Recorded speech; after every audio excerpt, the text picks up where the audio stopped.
नमस्कार. मी डॉक्टर मल्लिकार्जुन गंगाराम सुरशेट्टी. आज आपण समजून घेऊयात संघाचा स्वयंसेवक आणि सामान्य व्हॉलेंटियर्स यामध्ये नेमका फरक काय आहे.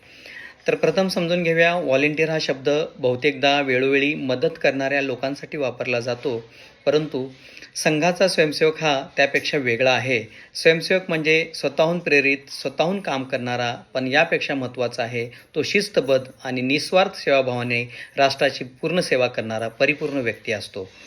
स्वयंसेवक हा देशभक्तीने रचलेला, शिलाने नटलेला, गुणविकासाने प्रभावी झालेला आणि निस्सीम सेवाभावनेने स्वतःहून कार्य करणारा असतो. तो एक क्रियाशील, कर्तृत्वशाली मनुष्य असतो, जो सतत राष्ट्रसेवेच्या मार्गावर उभा असतो.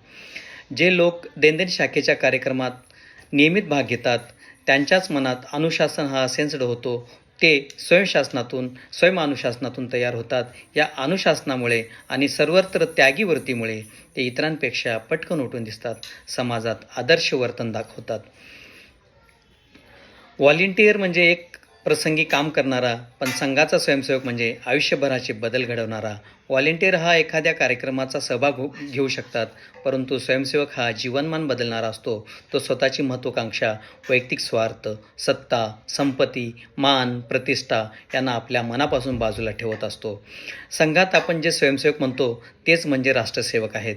ते आपल्या कर्माने, आपल्या वागणुकीने, आपल्या जीवनशैलीने राष्ट्राची सेवा करतात आणि हेच स्वयंसेवकाचं शाश्वत परिवर्तन असतं. जय श्रीराम. भारत माता की जय.